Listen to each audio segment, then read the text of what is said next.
What's happening, YouTube? Welcome back to another Digimon deck profile. If it's not welcome back, then hi, hello, how are you doing? My name is Renji. I make content on the internet. I enjoy trading card games.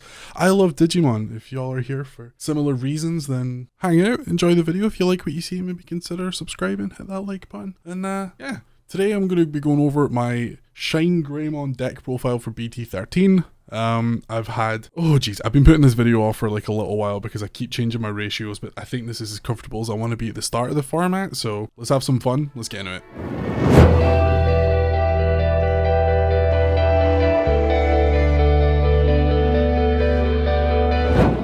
Okay, so first things first. 4 copies of Yellow Koromon. I don't want to spend as long going over like the cards that I think everyone's expecting. Yellow Koromon for me wasn't my first choice. I was playing the red Koromon, which is draw 1 when attacking. I'm not playing any rookies that require a red egg, so that let me sort of think about some alternative ideas. And the thing that I really like about this Koromon is that whenever one of your yellow or red Tamers becomes suspended, one of your opponent's Digimon gets minus 1k for the turn. And I think that's nicer than the when attacking effect, because I just felt like I never got this. This never popped off for me, so I just thought, why not try something else? And Yellow Koromon just seems to be that little 1k that's pushing us over the edge. So 4 copies.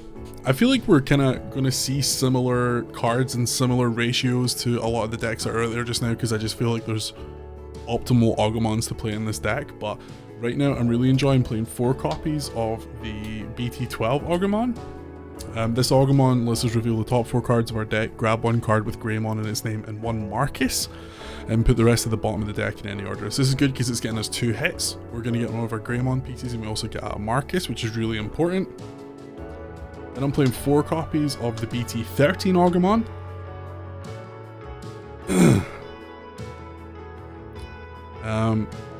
This kid, 3 to hard play, 0 from a Koromon like the other one.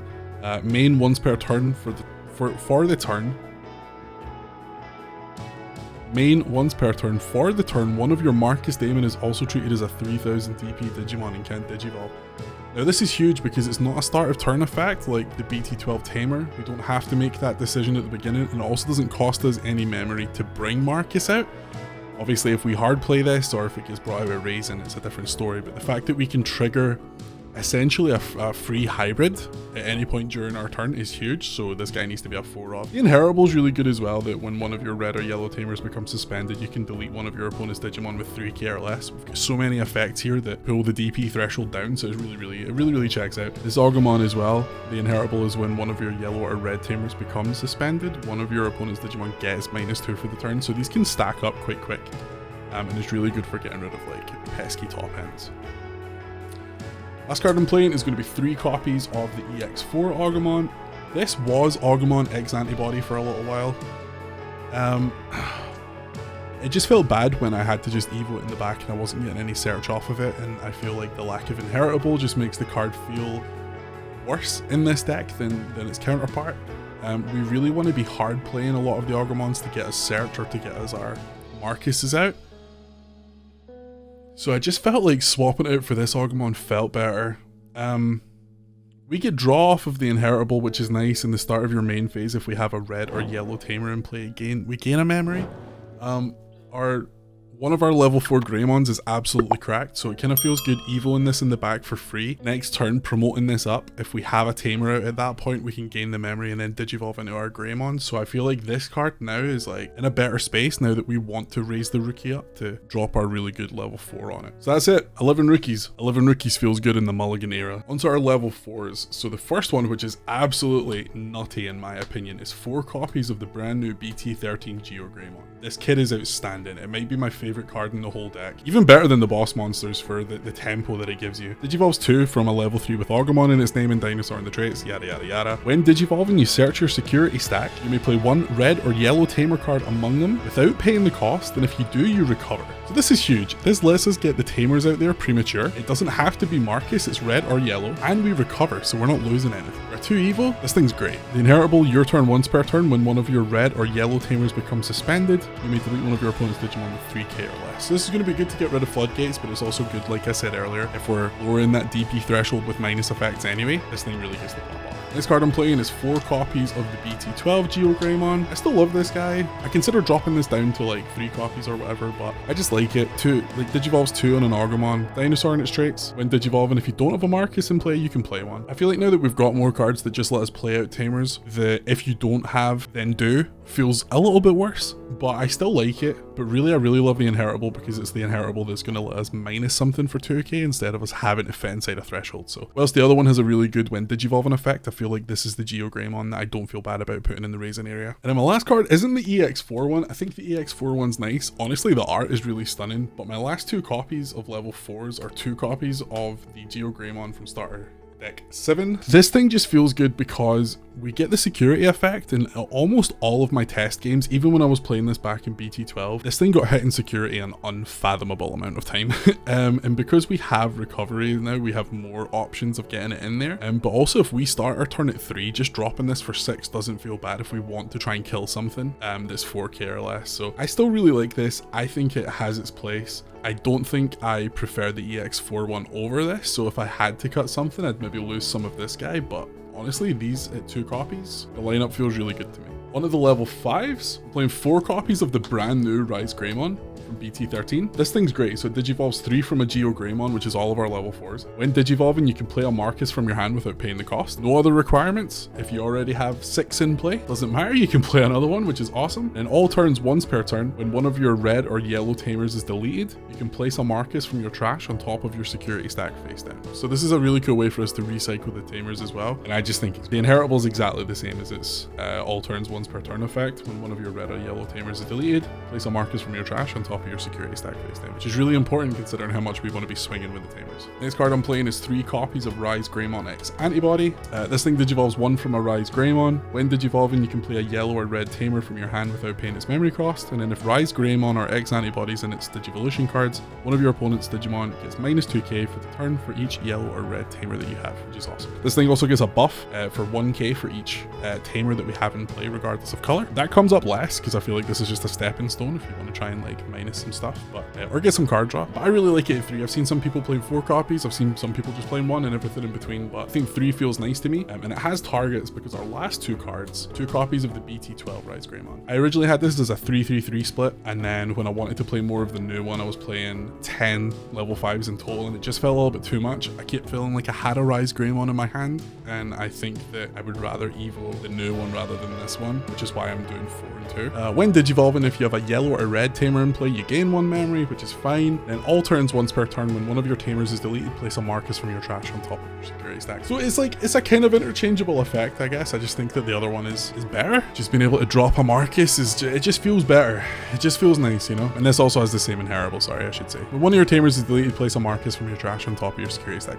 I think it's fine. They all relatively do the same job. This one is the king in my opinion, which is why I'm running 4-3-2.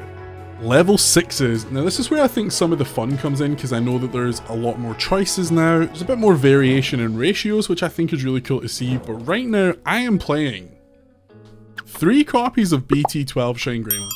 If I could make this 4, I think I would, because I still prefer the way that this one runs. I really enjoy evoing into Rise with the Marcus on field, with it being our turn still, swinging with Marcus, going into this Shinegreymon, being able to do the 2 checks plus the security in the field getting minus something. So if you don't know, you digivolve this guy for 3 on a Shinegreymon in name. When digivolving, for each yellow or red Tamer that you have in play, one of your opponent's Digimon and all of your opponent's security get minus 3k for the turn. So if you're swinging with Marcus and it's only 3, they're now going to be at least minus 3, right? Because Marcus still counts as a Tamer. Your turn, all of your Marcus Daemon in play get plus 3k DP and security attack plus 1. So at the very most, we're treating Marcus as if he's 9k, right? If it's the only Tamer that you have, we're at least checking him as 9k if you think about it that way. And it's security attack plus 1. I just think that's great for like the cost of Evo in your Rise. But you don't even need to do it, to be honest. You could bring your Rise out of Raisin. You could pay 1 for your Marcus, swing Evo into Shinegreymon Shinegreymon for nothing, it's huge. It's absolutely huge. So I think like if I could play this at 4, I think I would.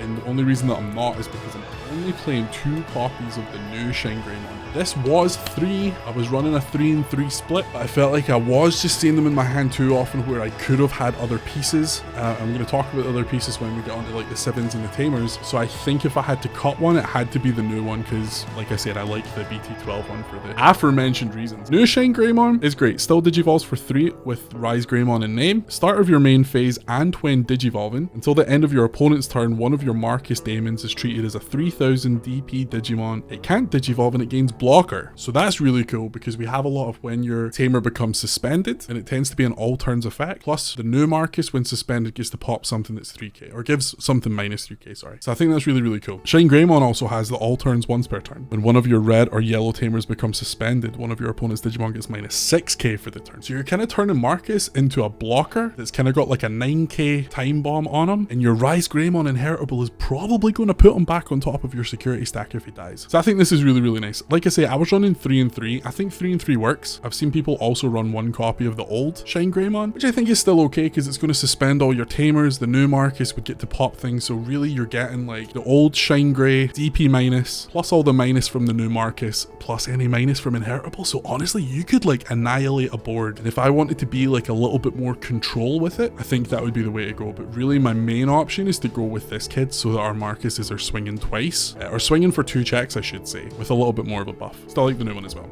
Onto our level 7s. So I don't know if it's controversial or not. I've watched like a handful of like playthrough videos and I've watched like 1 or 2 deck profiles by like some of my favorites on YouTube. The first thing I'm running is 3 copies of burst mode. I only have 1 all art so far. Please forgive me. I know that's not very professional of. I love this card. I was only playing 2 and I had to bump it up to 3 because I just couldn't see it in my hand enough. So honestly, if I could run 4, and I might, I just think it's great. So you get the burst Digivolve effect, which is a new Digivolution requirement, or condition I should say, that they brought in for this set. So it costs 0 on your Shinegreymon by returning 1 Marcus to your hand. At the end of the burst Digivolution turn, you trash this Digimon's top card. So what that means is if you have your Shinegreymon out and you have a Marcus anywhere on your board, whether it's the battle area or back in the Tamer part, you can return that Marcus to your hand, and then you're going to Digivolve your Shinegreymon into burst mode for 0. The reason that this is the most cracked, I think, out of all of the burst modes is when Digivolving, you can play a Marcus Daemon from your hand for free. You've just returned one. You don't have to do it this way. You can just do a regular Evo if you have the memory, if you can make it your turn, or if you can keep it your turn, I should say. But the burst Evo like can pop off. You've got the Marcus in your hand. It's going to get replayed, right? Maybe you've like suspended your Marcus and it hasn't died, and then you're going to be able to like drop this kid. Marcus goes back to your hand. You can play the new Marcus again, suspend them, -3, get any of your inheritables that didn't trigger before. It's great. The Tamer that you play with this effect is also treated as a 12,000 DP Digimon. It can't Digivolve and it gains Rush.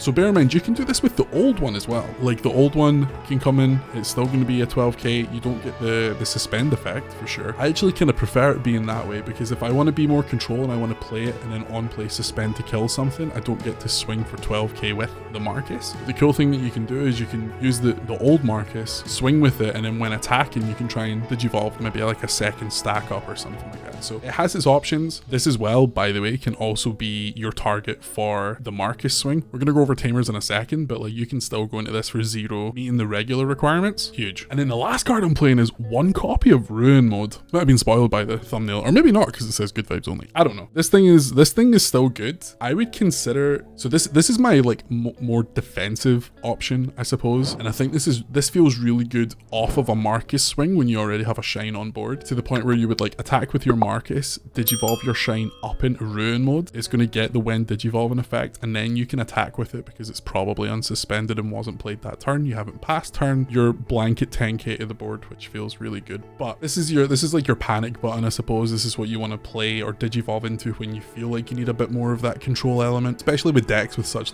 high DP on the higher end. I think it's good to play. And then when this does get deleted, you get to delete one of your opponent's Digimon. You get to recovery 1, and then if you have a Tamer, you also get to hatch an egg into the breeding area. So there's a little bit of payoff for going into this instead instead of a burst mode, and I think it's nice to have an option. But if I wanted to go a little bit more aggressive and I wasn't as concerned, I think I'd honestly just play 4 burst modes. I still like it, it's nice. Yeah, that's my split. Now for Tamers and option cards. I'm just gonna get option cards out of the way because I'm only playing one. I'm playing one Sunrise Buster. I just don't want to cut it. It's just nice. The thing that I like the most about it and the way that I thought about it is it's kind of like having sort of access to like a 5th new Marcus, kind of. Because it's still going to cost us 5 as long as we can play it. Get to play a yellow or red tamer so we can play the same Marcus with it, and then for each tamer that we have, one of your opponent's Digimon's going to get -3. So even if we wanted, like, if we just had Marcus in hand, we could like drop this for 5, play the Marcus off the effect. Something is going to get at least -3, and then we can go ahead and suspend this to give it another -3. Like, just in case that's what you want to do. I had an early turn against Royal Knights where I had 2 like Rise Greymon stacks out on the field. I got to Sunrise Buster, played the Marcus, suspended the Marcus, and then managed to give 3, 6, 8, 10, 12 I think it was in total. So that takes out most of the Royal Knight stuff on the low, like the lower end. It can take out the Magnamon, the All Force, I think Kintaurismon's 11, I can't remember, but it's just nice to take them out. So 1 copy of this, and then for Tamers, I'm playing 4 copies of the new Marcus. New Marcus is great. I sometimes even forget that it costs 5 because the value is so good. You know when you don't care if something's expensive because the value is just so great? That's how I feel about new Marcus. So new Marcus is a memory setter. On play, you can suspend the tamer, and then all turns when this tamer becomes suspended, one of your opponent's Digimon gets -3k for the turn, and if you have a Digimon with Agumon or Greymon in its name, you gain a memory. So this can cost 4, I guess, but honestly, I just feel like Marcus is such great value here that I honestly forget that it costs 5. So I run 4 off because this is the main target that you want to play out with all of your effects. Next, I'm playing 4 copies of the BT12 Marcus Daemon. I did try and cut this down to 3, but I just felt like the when attacking on when Digivolve effect was like just far too good. So start your main phase. If you got a Digimon with Agumon or Greymon in its name, which is everything in the deck, you can pay 1 memory and he becomes a 3k Digimon that can't Digivolve. Sometimes that's just nice if you want to get additional bodies out. Maybe you have the option to bring another Marcus out and you want to just flood the board a little bit. I still think it's a great effect, but the biggest effect is when this tamer becomes suspended, one of your Digimon may Digivolve into a yellow card with Greymon in its name in your hand without paying the cost. Huge. The only target that you can't have is the old Geo Greymon, but it's red anyway, and it's an on-play effect, so it doesn't matter. It's value. It is all value. And then the last card I'm playing is just one of my favorite cards to include in any deck where the top end is dual color and it makes sense, but especially in this deck, and it's 2 copies of Cody. I love Cody. I've loved Cody since BT8. Start your main phase. If you've got a yellow Digimon in play, gain a memory. Huge. When one of your Digimon with 2 or more colors attacks, you can suspend this tamer to give one of your opponent's Digimon -2k for the turn. So when we think about a lot of the when suspending effects, we think about how Marcus is going to trigger, and do we have to swing with them? Do we have to get the on play with the new one? But I think having a tamer card that's when something else attacks, you can suspend it to do X, I think is a great way of triggering some more of our when a tamer is suspended effects that we don't always get the opportunity to do with Marcus. Or maybe like the timing doesn't quite work out or whatever. Having a Cody on the backbench is good, but regardless if we're going to pop additional effects, if we can get the 2 of these out, this is an extra 4k that we're taking off on top of all the other DP minusing that we're doing in the deck by like passively, because we're attacking anyway. And I think that's great. So 10 tamers, having so many tamers always makes me feel like I should have a hybrid in the deck to take advantage of that, but I feel like with how much you can punch with Marcus anyway, hybrids feel totally redundant. Maybe not entirely redundant, but they feel kind of redundant in this setup. So that's it. That's 10 tamers. What do you guys think? Let me know. Drop me some comments. Let me know if you're playing the deck, if you're thinking of building it, what you think about the ratios. Am I right? Am I wrong? I don't mind either way. Tell me. I just want to have a conversation about it. I hope you enjoyed this format of video. I tried to speed this up instead of just going through things individually as hard as we used to. So hopefully this is a little bit easier to digest. Hopefully you enjoy it more. Hopefully it's easier for me to edit. This kicks off the start of my BT13 deck profiles. Thank you for being here. See you next time. We'll be back.